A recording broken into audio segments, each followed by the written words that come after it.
Hey guys, welcome back for one more video of Toppers Academy. और इस वीडियो में हम बात करने वाले हैं Maharashtra state board of secondary and higher secondary education Pune की तरफ से जो mathematics and statics arts and science के लिए जो भी आपका मेथोडोलॉजी आया है, आपका डिस्ट्रीब्यूशन ऑफ मार्क्स है, पेपर पैटर्न है, पेपर में किस तरह से कैसे सवाल क्वेश्चंस किस तरह पूछे जा सकते हैं, आपको कौन से चैप्टर ज़्यादा इंपॉर्टेंस देना चाहिए, किस चैप्टर को अगर आप लीव करना चाहते हो तो लीव कर सकते हो। सेक्शन 1 सेक्शन 2 में अगर आपको लगता है कि जो मैथ पार्ट 1 या मैथ पार्ट 2 है इसमें से आपको कुछ भारी पड़ रहा है तो आप कौन सा पार्ट, अगर एक ही पार्ट किया आपने तो आपको कितने मार्क्स बनेंगे या फिर दोनों भी पार्ट करना ज़रूरी है, ये सारी बातें हम यहाँ पर डिस्कस करने वाले हैं। आइए हम हमारी बात स्टार्ट करते हैं सबसे पहले unit wise distribution of marks से।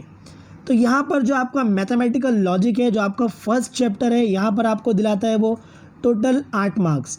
Then matrices 6 marks, trigonometric function 10 marks, pair of straight lines जो रहेगा 6 मार्क्स, वेक्टर 12 है, लाइन एंड प्लेन 10 है।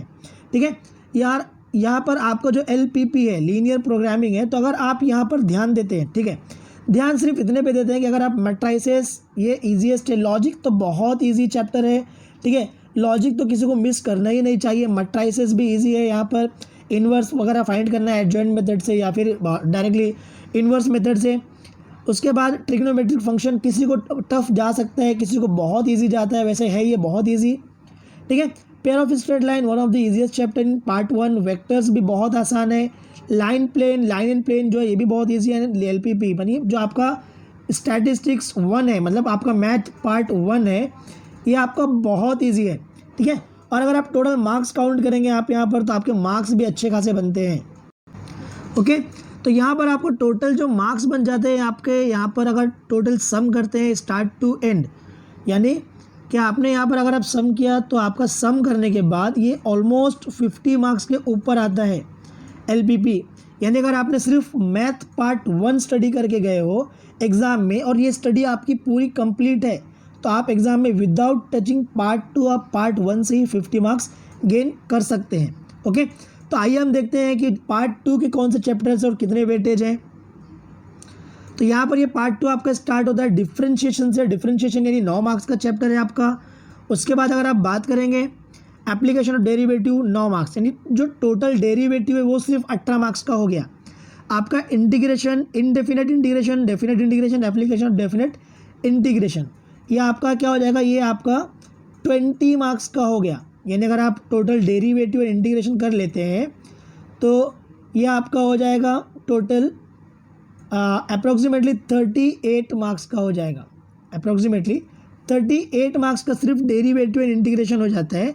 और ये मत भूलिए जो डिफरेंशियल इक्वेशन है ये भी डेरिवेटिव इंटीग्रेशन का पार्ट ही है। तो 8 और काउंट कर लेंगे तो आपको 46 मार्क्स बन जाते हैं।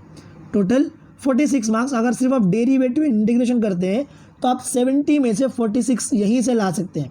बाद में 55 मतलब 56 मार्क्स जो आप करेगा वो आपका पार्ट 1 से गेन कर सकते हैं, 56 मार्क्स जो रहेगा आपका पार्ट 2 से गेन कर सकते हैं। यानी अगर आप सिर्फ पार्ट 1 पढ़ के जाते हैं फिर भी आपको 56 मार्क्स इजीली मिल जाएगा। पार्ट 2 ही पढ़ कर जाते हैं, पार्ट 1 का एक भी चैप्टर नहीं पढ़ेंगे फिर भी 50 मार्क्स तक का तो आप ले ही सकते हैं। तो यहाँ पर इस तरह से आपका चैप्टर होता है। आइए हम देखते हैं इंपॉर्टेंस ऑफ चैप्टर, क्वेश्चन किस तरह पूछे जाएंगे, क्वेश्चन का पैटर्न कैसा होगा, सेक्शन डिफरेंट किस तरह होंगे, तो ये सारी चीज़ें हम 1 बाय 1 डिस्कस करते हैं। ओके, तो यहाँ पर जो weightage to learning objectives knowledge base जो रहेगा वो 30% रहेगा, अंडरस्टैंडिंग बेस 42% रहेगा एंड एप्लीकेशन स्किल बेस जो रहेगा 28% रहेगा। इजी क्वेश्चन जो आएंगे आपको 30% आएंगे, एवरेज क्वेश्चन जो डिफिकल्टी लेवल रहेगा 50% आएगा, और जो वेरी डिफिकल्ट क्वेश्चन आने वाले हैं बहुत डिफिकल्ट रहेंगे, यानी बहुत डिफिकल्ट में भी आउट ऑफ द बॉक्स नहीं आने वाले हैं, ये भी सॉल्युबल रहेंगे, ये आपका 20% आएगा। यानी अगर स्टूडेंट थोड़ा सा भी ध्यान लगाता है तो वो ईजीली 80% मार्क्स गेन कर सकता है। थोड़ा सा ध्यान लगाने की ज़रूरत है, वो 80% मार्क्स इजीली गेन कर सकता है इन मैथमेटिक्स।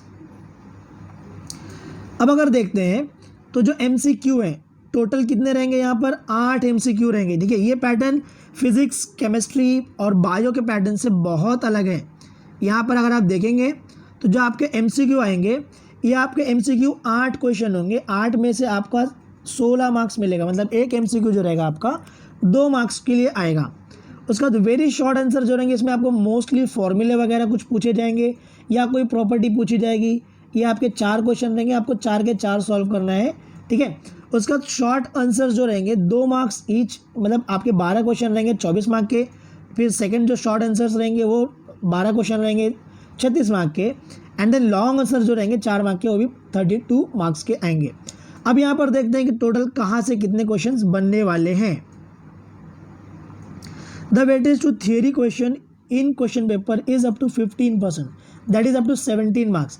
यानी जो थियरी क्वेश्चंस है ज़्यादा, मतलब उसमें आपको सोल्यूशन नहीं रहेगा, डायरेक्ट क्वेश्चन रहेगा, वो 17 मार्क्स तक दिया जा सकता है। ओके, अब ये सेक्शन किस तरह डिवाइड है, किस तरह इसको मार्क्स मिलेगा, ये सारी चीज़ें आपको जानना ज़रूरी है। क्योंकि अगर आपके सामने 5 महीने पड़े हुए हैं लेकिन वो 5 महीने कैसे चले जाएंगे आपको पता भी नहीं चलेगा। तो यहाँ पर आपको हर एक चैप्टर किस तरह करना है, चैप्टर को किस तरह डिस्ट्रीब्यूट करना है, आपका टारगेट किस चैप्टर पे बनाना है, ये आपको अभी चुन लेना चाहिए। यानी अगर मैथ 1 भी आप करते हो तो 56 मार्क्स लेकर आओगे, मैथ्स 2 भी कर लेते हो तो भी 56 मार्क्स आपके आ सकते हैं। और आपके प्रैक्टिकल के अगर आपको यहाँ पर 80 मार्क का पेपर होगा टोटल मैथ का, बाकी सब 70 का रहेगा। तो अगर आप यहाँ पर प्रैक्टिकल में 20 आउट ऑफ 20 आता है तो आपको 76 में कन्वर्ट हो जाएगा। तो यहाँ पर हम स्टार्ट करते हैं सेक्शन 1 से। तो जैसे सेक्शन 1 अगर आप स्टार्ट करेंगे सेक्शन ए से, तो जो क्वेश्चन नंबर ए रहेगा, question number A, section A में क्वेश्चन नंबर 1 जो रहेगा, कोई भी 8 MCQ क्वेश्चन रहेंगे, 8 में से, ठीक है, हर एक को 2 मार्क्स रहेंगे। देन जो आप अगर उसके बात करेंगे contents 4 very short question, question number 2 क्या रहेगा, 4 सब क्वेश्चन रहेंगे, बहुत शॉर्ट रहेंगे उसके अंदर टोटल, ठीक है, 1 क्वेश्चन के रहेंगे। तो टोटल आपके कितने हो जाएंगे, ठीक है, 16 एंड 4 20 मार्क्स की आपका क्वेश्चन नंबर 1 एंड 2 हो जाएगा।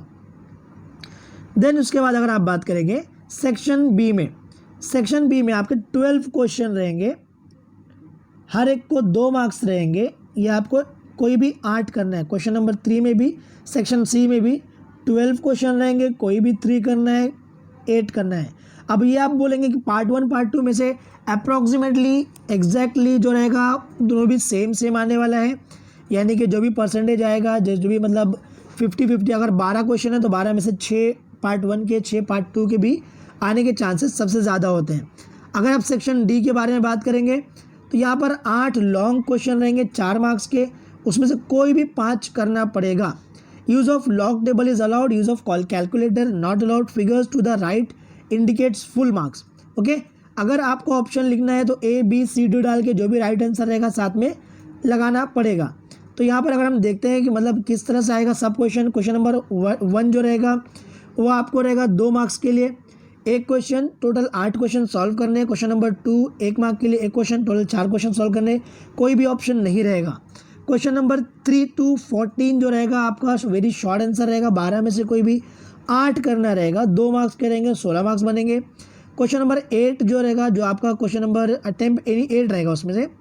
एंड देन आपका जो नेक्स्ट बनेगा सेक्शन सी में से 8 क्वेश्चन है, क्वेश्चन नंबर 15 to 26, 12 में से कोई भी आपको करना पड़ेगा 8। अभी 8 में से आप जो भी करते हो, सेक्शन 1 में से 6 क्वेश्चन करते हो, या सेक्शन 2 में से 2 क्वेश्चन करते हो, या सेक्शन 2 में से मतलब पार्ट 2 में से 6 करते हो, पार्ट 1 में से 8 करते हो, 2 करते हो, ये मैटर नहीं करता है। यानी कि आपको कोई भी जो सेक्शन बहुत अच्छे से आता है उसको एकदम अच्छे से प्रिपेयर कर लो, और जो दूसरा सेक्शन है उसको अगर थोड़ा लाइटली भी ले लोगे तो चलेगा। लेकिन मैं आपको एक बात यहाँ पर और रिमाइंड करा देता हूँ कि फ्यूचर में अगर आपको इंजीनियरिंग करना है तो आपके लिए derivative, integration, application of derivative, definite integral, application of definite integral, pair of straight line, matrices, ये चैप्टर्स बहुत ज़्यादा इंपॉर्टेंट होते हैं। ठीक है, तो इन चैप्टर्स को आपको कभी भी नहीं छोड़ना चाहिए, डेरिवेटिव, इंटीग्रेशन वाले, अगर आप इंजीनियरिंग का प्लान रखते हो तो इस तरह से आपका जो रहेगा टोटल डिवीज़न हो चुका है। अभी आपका टेस्ट में किस तरह मार्क डिस्ट्रीब्यूट करना है वो भी आपके स्क्रीन पर है। देन आपका जो प्रीलिम होगा 50 मार्क का, उसमें किस तरह करना है वो भी आपके स्क्रीन पर है। तो इस तरह से आप टोटल भी कर सकते हैं। अगर मैं आपको एक सजेशन देना चाहूँ कि आपको कौन कौन से सब चैप्टर्स छोड़ने नहीं चाहिए, मतलब वो चैप्टर्स आपको लेना चाहिए और आप 80 में से ईजिली अच्छे से मार्क्स स्कोर कर भी सकते हो, तो वो चैप्टर्स मेरे सजेशन से अगर आप देखेंगे तो वो कुछ इस तरह से रहेंगे कि आप सबसे पहले तो ट्रिग्नोमेट्रिक फंक्शंस नहीं छोड़ना चाहिए आपको, क्योंकि ये आगे चलकर भी आपको ट्रिग्नोमेट्रिक फंक्शन हमेशा काम आएगा अगर आप इंजीनियरिंग फील्ड लेना चाहते हो तो। यानी ये चैप्टर नहीं छोड़ना है। ठीक है, वेक्टर्स नहीं छोड़ना है आपको, वेक्टर्स कभी पीछे नहीं छोड़ने वाला है आपका अगर आप इंजीनियरिंग फील्ड में जाते हो तो। लैंड एंड प्लेन ये आपका इंजीनियरिंग ग्राफिक, या फिर अगर सिविल में जाते हो या फिर किसी भी इंजीनियरिंग ब्रांच में जाते हो तो कहीं ना कहीं आपका एप्लीकेशन मिलेगा ही। इंटीग्रेशन, अब बाकी के ये जो पार्ट है जो भी है differentiation, application derivatives, indefinite integration, definite integration, application definite integration, ये सारा भी आपको नहीं छोड़ना चाहिए। ओके, और अगर आप देखेंगे यहाँ पर डिफरेंशियल इक्वेशन भी आपके लिए यूज़फुल रहेगा। तो ये चैप्टर्स अगर आप करते हो, ठीक है, जो आपका डिफरेंशियल इक्वेशन है, एप्लीकेशन ऑफ डिफरेंट इंटीग्रल है, जो डेफिनेट इंटीग्रेशन है, इनफाइनाइट इंटीग्रेशन है, एप्लीकेशन ऑफ डेरिवेटिव्स है, डिफरेंशिएशन है, उसके बाद ट्रिग्नोमेट्रिक फंक्शंस है, पेयर ऑफ स्ट्रेट लाइन है। अगर कोई इलेक्ट्रिकल में जा रहा है तो उसको लॉजिक भी नहीं छोड़ना चाहिए। तो ऐसे आपको मैथ बहुत, ठीक है, जो भी अगर आपको लगता है कि मैथ्स टफ है तो दोस्तों आपने मैथ्स पढ़ा नहीं सही से, इसके लिए आपको मैथ्स टफ लग रहा है, एक बार मैथ्स को, ठीक है, सही से पढ़ने की कोशिश कीजिए तो आपको मैथ्स टफ नहीं लगेगा। बहुत इंटरेस्टिंग सब्जेक्ट है, बहुत ईजिली प्रिपेयर होता है और काफ़ी स्कोरिंग भी होता है। तो अगर आप यहाँ पर ध्यान देते हैं, मैं स्ट्रेटेजी आपसे शेयर करता रहूँगा। अगर आपको लगता है कि वीडियो इन्फॉर्मेटिव तो आप तो चैनल को सब्सक्राइब कर लें, और जो भी, ठीक है, नए हैं या फिर आपके फ्रेंड्स के साथ शेयर करें, बेल आइकन प्रेस कर लें ताकि जो भी स्ट्रेटेजीज़ या फिर इंपॉर्टेंट वीडियोज़ आपके लिए शेयर होते हैं आप उस पर ध्यान दे सकें। Thanks for watching this video.